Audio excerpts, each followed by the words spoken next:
Hello students, I am Pooja, chemistry educator और Bansal academy. आज के इस वीडियो में हम बात करेंगे थर्मोडायनामिक्स मॉक टेस्ट के सॉल्यूशंस की। तो स्टार्ट करते हैं। हमारा जो फर्स्ट क्वेश्चन है that is mark the correct statement. हमें यहाँ पर क्या बतानी है जी? करेक्ट स्टेटमेंट हमें बतानी है।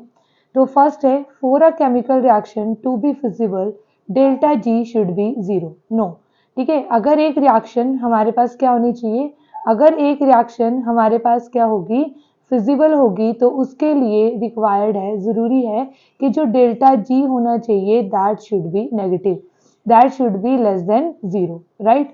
तो इसका मतलब ये हमारे पास क्या हो गया? इनकरेक्ट। सेकंड है जी, entropy is a measure of order in system. ये ऑर्डर का सिस्टम नहीं है, entropy is a measure of disorder.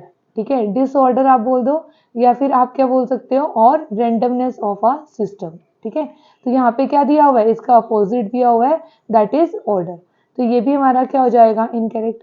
उसके बाद है जी, for a chemical reaction to be feasible delta G should be positive. ठीक है, अब देखो यहाँ पर डेल्टा जी क्या पॉजिटिव होना चाहिए? अगेन नो, डेल्टा जी क्या होना चाहिए? Less than zero.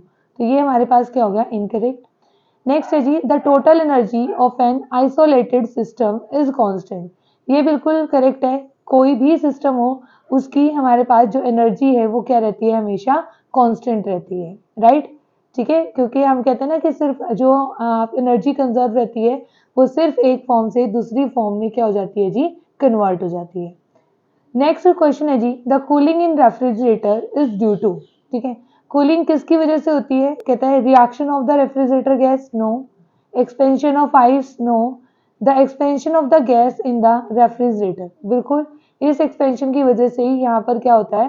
ठीक है, ठीक है, एडियाबैटिक एक्सपेंशन अगर होता है तो वहां पर टेम्परेचर क्या होता है? कम हो जाता है। ठीक है, ड्यूरिंग एडियाबैटिक एक्सपेंशन। ठीक है, during adiabatic expansion temperature will fall down. Adiabatic expansion क्या होगा? हमारा जो टेम्परेचर है वो क्या हो जाता है? डिक्रीज। टेम्परेचर डिक्रीज होने का मतलब होता है cooling will takes place, cooling will takes place, right. तो हमारे पास यहाँ पर क्या आ जाएगा?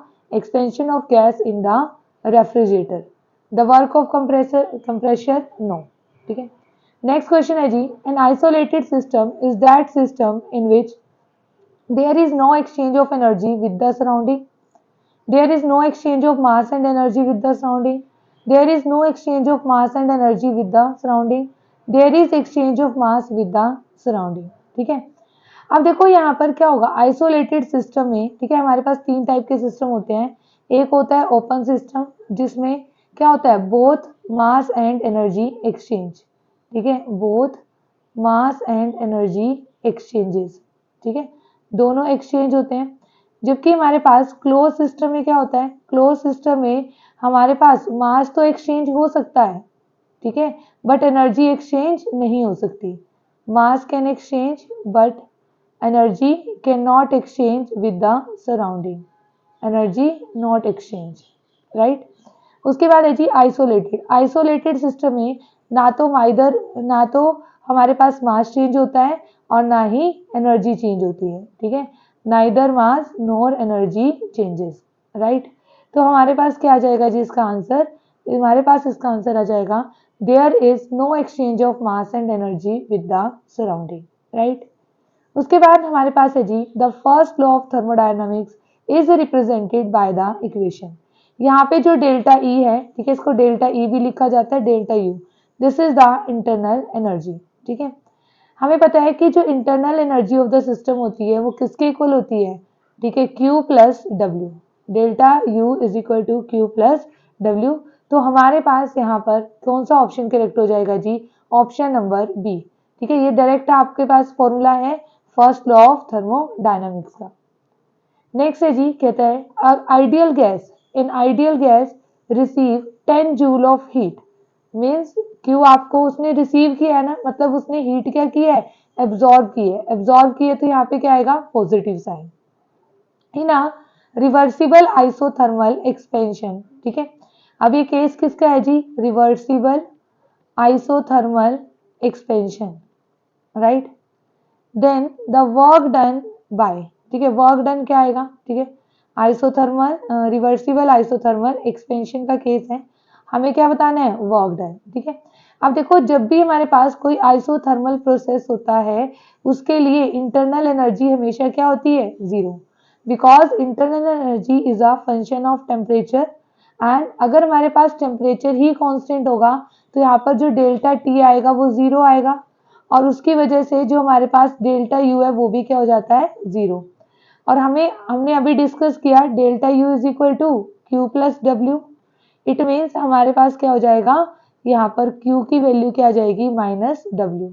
अगर Q प्लस 10 है तो W हमारे पास क्या आ जाएगा जी, माइनस 10 जूल, राइट। तो कितना आंसर आ जाएगा, लिखा है would be more than 10 joule, ठीक है, 10 joule would be less than 10 joule can not be determined. अब देखो यहाँ पर इसका आंसर होगा जी 10 जूल। अब कई स्टूडेंट ये सोच रहे होंगे कि यहाँ पर माइनस है तो क्या आना चाहिए, लेस देन 10 जूल आना चाहिए, पर आंसर 10 इसलिए है क्योंकि जो ये नेगेटिव साइन होता है ये सिर्फ ये रिप्रेजेंट करता है कि जो वर्क डन है वो क्या है, बाय द सिस्टम, ठीक है, work done by the system, I चीज समझ में, ठीक है। अगर यहाँ पे पॉजिटिव वैल्यू होती तो वो रिप्रेजेंट करता कि वो क्या है, वर्क डन, ठीक है, ऑन द सिस्टम। अब इसने भी तो यहाँ पर ये लिखा था ना, आइडियल गैस रिसीव 10 जूल, ठीक है, तो हमने तभी पॉजिटिव साइन कंसीडर किया ना क्योंकि ये हीट क्या कर रहा था, एब्जॉर्ब कर रहा था, है ना, तो इसलिए इसका आंसर क्या होगा जी, 10 जूल। नेक्स्ट है जी, an ideal gas is taken around the cycle A B C A, है ना, ए बी सी ए, हमारे पास देखो ये पॉइंट ए है, यहाँ पर बी है, ए बी पहले यहाँ पे गया फिर सी और फिर दोबारा से किस में आ गया, ए में। हमें यहाँ पर ये पीवी डायग्राम शो हमें दिया गया है और हमें नेट वर्क डन हमें यहाँ पर निकालना है, ठीक है। तो देखो यहाँ पर नेट वर्क डन क्या होगा, area under the curve, area under the curve, right. अब देखो क्योंकि हमारे पास जो ये गिवन फिगर बनी हुई है ABCA वो क्या है, एक राइट एंगल ट्रायंगल है, राइट एंगल ट्रायंगल है, तो इसके लिए हम जो इसका एरिया हम कैसे निकाल सकते हैं, फॉर्मूला क्या होगा जी, एरिया के राइट एंगल ट्रायंगल के एरिया के लिए half into base into height, right. अब देखो यहाँ पर बेस कितना है जी, बेस है AC और हाइट कितनी है, AB। अगर आप डायग्राम से देखो तो हमारे पास AC की वैल्यू कितनी आ जाएगी, AC की वैल्यू आ जाएगी 3V1 minus V1 that is 2V1, ठीक है, यहाँ पर 2V1 हमने पुट कर दिया। AB की वैल्यू कितनी हो जाएगी, AB की वैल्यू हो जाएगी 6P2 minus 6P1 minus P1 that is 5P1V1, right, 5P1 sorry, यहाँ पे क्या जाएगा 5P1, ठीक है। यहाँ पे वैल्यूज आप पुट कर दो इसकी, यहाँ पे अगर हम वैल्यूज पुट करते हैं तो हमारे पास क्या आ जाएगा, यहाँ पर 5P1, तो आंसर कितना आ गया जी 5P1V1, ठीक है, तो आंसर आ जाएगा option C. Next is the moles of helium gas undergoes a reversible cycle process, ठीक है, ठीक है, वो कहता है कि रिवर्सिबल साइकिल प्रोसेस हमारे पास यहाँ पर हो रहा है, ठीक है। उसके बाद हमें क्या बताना है जी, कहता है assuming gas to be ideal what is the work done for the process C2D, ठीक है, रिवर्सिबल प्रोसेस है यहाँ पर, आइडियल गैस आपको अज्यूम करनी है और हमें क्या बताना है, C2D हमें क्या बताना है जी, वर्क डन बताना है, राइट। C2D में जो हम वर्क डन हम बताएंगे वो हमारे पास क्या होगा जी, देखो ध्यान से, इसके लिए अब C से D मतलब आपके पास यहाँ पर क्या है, टेम्परेचर कांस्टेंट है, from C2D temperature constant, temperature constant का मतलब है कि यहाँ पर क्या है आपके पास, आइसोथर्मल प्रोसेस है, आइसोथर्मल प्रोसेस, और यहाँ पे आपको प्रेशर दिया हुआ है, प्रेशर की वैल्यू अलग अलग है, C पॉइंट पर और D पर प्रेशर चेंज हो रहा है ना, तो हमें निकालना क्या है, वर्क डन। तो वर्क डन का फॉर्मूला क्या हो जाएगा इसके लिए, ठीक है, वर्क डन का फॉर्मूला हो जाएगा minus nRT ln of P1 by में P2, क्योंकि हमें यहाँ पर जो ऑप्शंस दिए हुए हैं वो नेचुरल लॉगरिथम की फॉर्म में दिए हुए हैं, इसलिए हम क्या करेंगे जी यहाँ पर, ठीक है, इसी की फॉर्म में यहाँ पर लिख लेंगे, राइट। अब देखो यहाँ पर C2D क्या हो रहा है, यहाँ पर 2 एटमॉस्फेयर से 1 एटमॉस्फेयर, प्रेशर कम हो रहा है, ठीक है। तो यहाँ पर ठीक है 2 एटमॉस्फेयर से 1 एटमॉस्फेयर, प्रेशर कम हो रहा है, तो इसका मतलब वॉल्यूम क्या होगा, इंक्रीज होगा, ठीक है।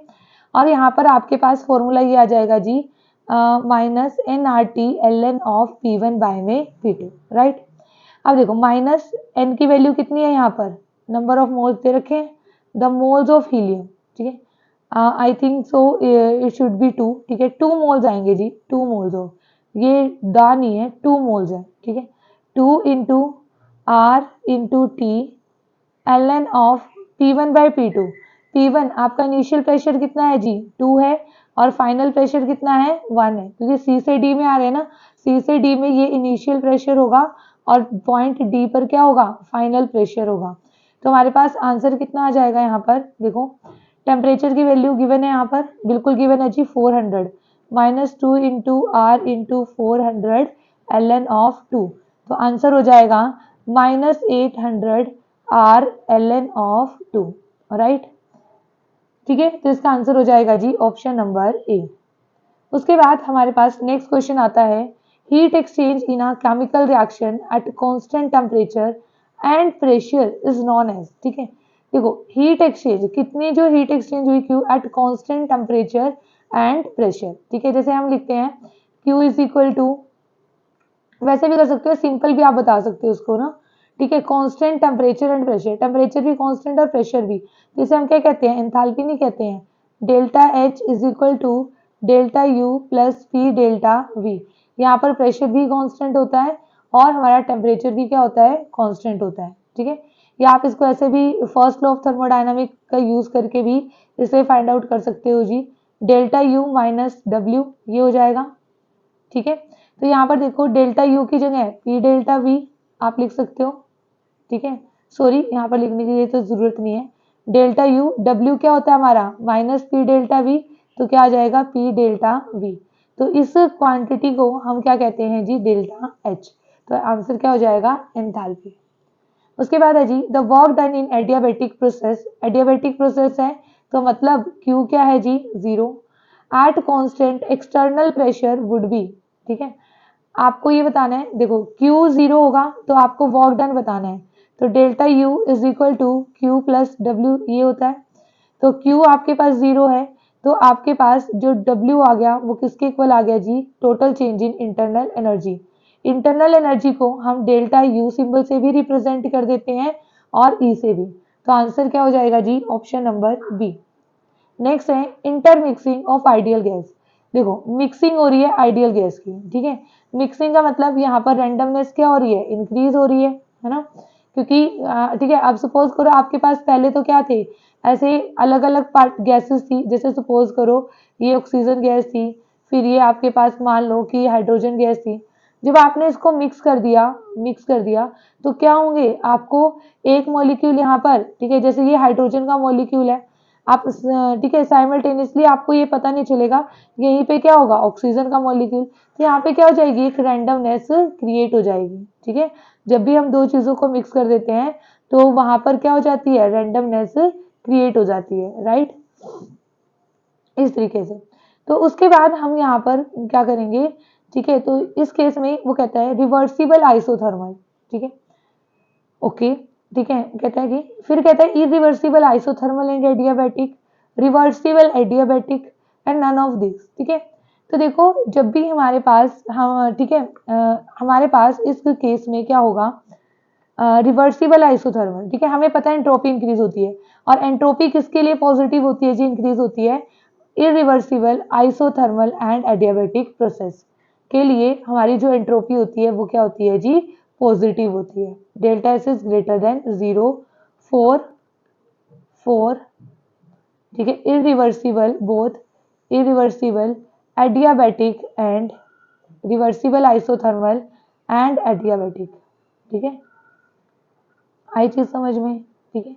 तो इसका जो आंसर होगा वो हमारे पास क्या होगा जी, इरिवर्सिबल प्रोसेस, ठीक है।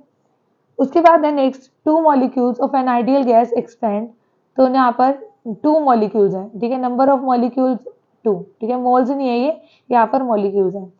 Expand spontaneously into a vacuum, the work done is. ये जो पॉइंट है ये बहुत ही इंपॉर्टेंट पॉइंट है जी, ठीक है। ये आप अपने माइंड में फिक्स कर लो कि जब भी, ठीक है, यहाँ पर क्या होगा, वैक्यूम होगा तो एक्सटर्नल प्रेशर क्या हो जाता है हमारे पास, जीरो। और उसने हमसे पूछा है वर्क डन, वर्क डन होता है G P external into delta we.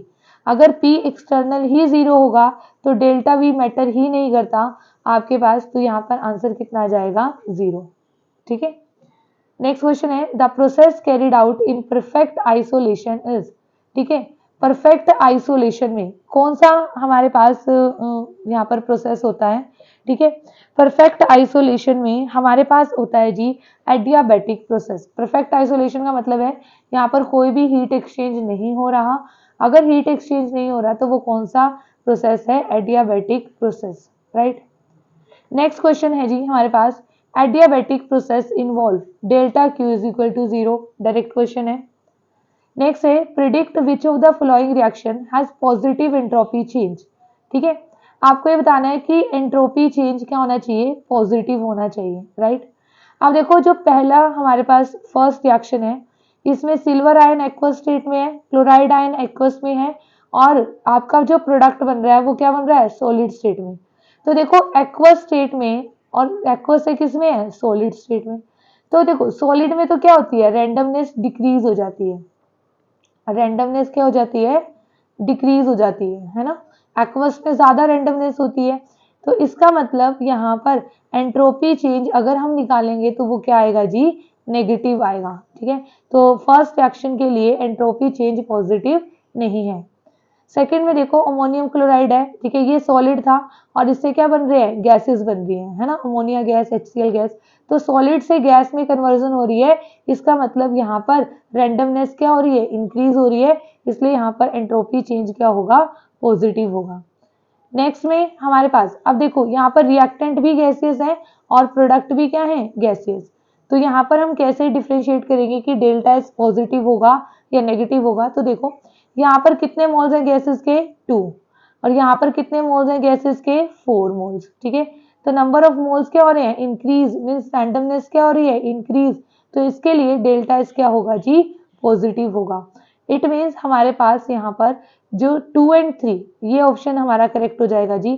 तो आंसर हमारा रहेगा ऑप्शन नंबर सी, राइट। उसके बाद हमारा नेक्स्ट क्वेश्चन आता है विच of the following reaction is associated with negative change in entropy. अब देखो स्टार्ट फर्स्ट में क्या है, गैसियस है रिएक्टेंट, प्रोडक्ट भी क्या है जी, गैसियस। यहाँ पर कितने मॉलिक्यूल्स हैं गैसेस के, 2, प्रोडक्ट में कितने मॉलिक्यूल्स हैं गैसेस के, 3। तो यहाँ पर तो जो डेल्टा एस है वो क्या है जी, पॉजिटिव है। नेक्स्ट में देखो, नेक्स्ट में रिएक्टेंट भी गैसियस, प्रोडक्ट भी गैसियस। तो रिएक्टेंट हमारे पास कितने, 1, और यहाँ पर प्रोडक्ट कितने, 2। तो डेल्टा एस अगेन हमारे पास क्या आ गया जी, पॉजिटिव। उसके बाद 2 कार्बन, यहाँ पर सॉलिड, ठीक है, यहाँ पर सॉलिड स्टेट में है, ग्रेफाइट है, ऑक्सीजन गैस है, और यहाँ पर गैसेज है ना। तो देखो हमारे पास यहाँ पर सॉलिड से गैस, या फिर ठीक है आप ऐसे देख सकते हो, तो रैंडमनेस क्या हो रही है, इंक्रीज। यहाँ पे एक मॉलिक्यूल क्या है आपके पास, गैसेस का, यहाँ पे 2 मॉलिक्यूल्स हैं गैसेस के। तो यहाँ पर वैसे भी देखो सॉलिड से गैस बन रहा है तो डेल्टा एस पॉजिटिव। नेक्स्ट में गैस से लिक्विड बन रहा है, तो गैस से लिक्विड में रैंडमनेस क्या होगी, डिक्रीज होगी जी, ठीक है। तो आपके पास क्या आ जाएगा, डेल्टा एस नेगेटिव। तो हमारा जो आंसर होगा इस क्वेश्चन का that will be option D, right.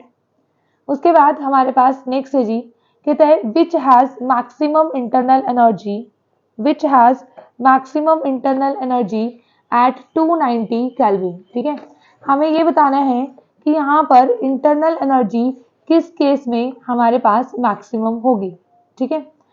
तो अब आप यहाँ पर ये चीज देख सकते हो, उन्होंने दे रखा है नियॉन गैस, ठीक है, फिर नाइट्रोजन गैस, फिर हमें क्या दे रखा है जी, यहाँ पर ओजोन गैस, राइट। अब देखो यहाँ पर में हमारे पास क्या हो जाएगा इस केस के लिए, इंटरनल एनर्जी हमें बतानी है, तो डेल्टा यू हमें बताना है, एक है नियॉन गैस, एक है नाइट्रोजन गैस, ओजोन गैस, या इक्वल। देखो इंटरनल एनर्जी सभी की क्या होगी, यहाँ पर इक्वल होगी, ऐसा कुछ नहीं होगा क्योंकि इंटरनल एनर्जी, ठीक है, किसी चीज पर ऐसे डिपेंड नहीं करती है। कि नंबर ऑफ मॉलिक्यूल्स पर, जैसे नियॉन गैस Ne है, नाइट्रोजन गैस N2 है जी, ओजोन O3 है, कि यहाँ पर ये मोनोटॉमिक है, ये डायटॉमिक है, और ये क्या है ट्राइटॉमिक, इस पर कोई भी डिपेंड नहीं करती, तो इंटरनल एनर्जी क्या होगी सभी केस में इक्वल होगी। नेक्स्ट है जी, which of the following condition regarding a chemical process ensure its spontaneity at all temperature. ठीक है, तो देखो हमारे पास क्या होगा, डेल्टा एच क्या होना चाहिए, लेस देन जीरो। देखो किसी भी प्रोसेस को स्पॉन्टेनियस होने के लिए डेल्टा जी क्या होना चाहिए, नेगेटिव, डेल्टा एच नेगेटिव और डेल्टा एस पॉजिटिव। ठीक है, तो यहाँ पर आप डेल्टा एच और डेल्टा एस की कंडीशन आप देख लो, तो यहाँ पर क्या आ जाएगा, delta H less than zero, delta S greater than zero, right. उसके बाद है जी, for the gas phase reaction, आपको ये रिएक्शन दी हुई है कि जो PCl5 की डिसोसिएशन हो रही है PCl3 में और Cl2 में। ठीक है, हमें ये बताना है इसके लिए कौन सी स्टेटमेंट करेक्ट है। तो अगर आप ध्यान से देखो, हमारे पास रिएक्टेंट में गैसेस हैं, प्रोडक्ट में भी गैसेस हैं, बट रिएक्टेंट में क्या है, आपके पास वन गैसियस मॉलिक्यूल है, वन गैसियस मॉलिक्यूल, और प्रोडक्ट में आपके पास क्या है जी, टू गैसियस मॉलिक्यूल। ठीक है, तो हमारे पास क्या होगा, 1 से 2 बन रहे हैं, तो मीन्स डेल्टा एस इसके लिए क्या है जी, positive.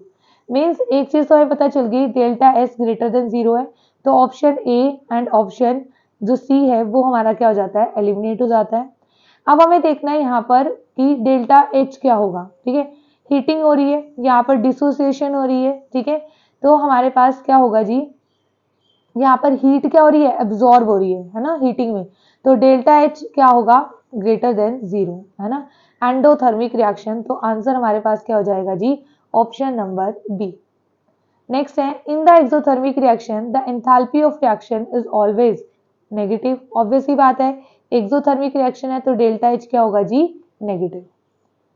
Next and last question हमारा है जी, which of the reaction define molar heat of formation. ठीक है, अब देखो मोलर हीट ऑफ फॉर्मेशन हमारे पास, इसकी डेफिनेशन क्या होती है मोलर हीट ऑफ फॉर्मेशन की। ठीक है, जिसे हम डेल्टा एच नॉट एफ से रिप्रेजेंट करते हैं, ये होता है जी amount of energy, amount of energy required. ठीक है, या अमाउंट ऑफ एंथैल्पी या एनर्जी आप लिख सकते हो कि रिलीज, ठीक है, during the formation of 1 mole of compound from its constituent particles. ठीक है, 1 मोल आपके पास बनना चाहिए, 1 मोल ऑफ कंपाउंड फॉर्म होना चाहिए, compound is formed from its constituent particles. ठीक है, ये होना चाहिए, ये इंपॉर्टेंट है जी आपके पास। तो देखो सबसे पहले हमारे पास क्या होगा, जैसे कि फर्स्ट दे रखा है कैल्शियम कार्बोनेट में 1 मॉलिक्यूल मोल बना हुआ है, बिल्कुल ठीक है जी, पर आप ये देखो यहाँ पर कैल्शियम ऑक्साइड है, कार्बन डाइऑक्साइड, क्या ये इसके कॉन्स्टिट्यूएंट पार्टिकल्स हैं, नहीं। कॉन्स्टिट्यूएंट पार्टिकल्स का मतलब ये होता है जी, जैसे फॉर एग्जांपल हमने ये कहा कि हमारे पास क्या है, HCl की फॉर्मेशन हो रही है। ठीक है, HCl की फॉर्मेशन के लिए जो H2 और Cl2 हैं वो क्या है इसके कॉन्स्टिट्यूएंट पार्टिकल्स। H2 गैसीय स्टेट में और क्लोरीन भी क्या होना चाहिए, गैसीय स्टेट में। ठीक है, और एलिमेंट अपनी नेटिव स्टेट में होने चाहिए। ठीक है, ऐसा नहीं कि एलिमेंट किसी भी स्टेट में हो। ठीक है, नो, तो ये तो नहीं होगा। सेकंड में है जी half bromine half H2 1 HBr। देखो देखने में ये बिल्कुल ठीक लग रहा है जी, 1 मोल बन रहा है, पर ये इनकरेक्ट है। क्यों, क्योंकि यहाँ पर ब्रोमीन अपनी नेटिव स्टेट में नहीं है। ब्रोमीन की नेटिव स्टेट क्या होती है जी, लिक्विड। ठीक है, गैसेस नहीं होती, तो इसलिए ये भी इनकरेक्ट हो जाएगा। Next ammonium nitrate, ammonium nitrate के जो कॉन्स्टिट्यूएंट पार्टिकल्स हैं, नाइट्रोजन है बिल्कुल सही है, हाइड्रोजन है बिल्कुल सही है, एंड ऑक्सीजन है बिल्कुल सही है, और यहाँ पर फॉर्मेशन भी किसकी हो रही है, 1 मोल की, तो इसका मतलब हमारा ये क्या रहेगा जी, करेक्ट आंसर रहेगा। नेक्स्ट I2 सॉलिड स्टेट में होता है, बिल्कुल सही है। H2 गैसेस स्टेट में होता है, बिल्कुल सही है, बट यहाँ पर कितने मोल्स की फॉर्मेशन रिप्रेजेंट की गई है जी, 2 मोल्स की, तो इसलिए ये ऑप्शन क्या हो जाएगा, इनकरेक्ट। अगर ये हमारे पास इस तरीके से लिखा होता ना, half I2 plus half H2 gives HI gaseous. ठीक है, तो फिर उस टाइम पर ये स्टेटमेंट क्या होती जी, आपके पास करेक्ट होती रिगार्डिंग, ठीक है, ये डिफाइन करती किसको, डेल्टा एच ऑफ फॉर्मेशन को। ठीक है, तो इसका जो इस क्वेश्चन का हमारा आंसर रहेगा that will be option C. ठीक है, तो ये थे हमारे आज की इस मॉक टेस्ट के video solutions. Thank you so much.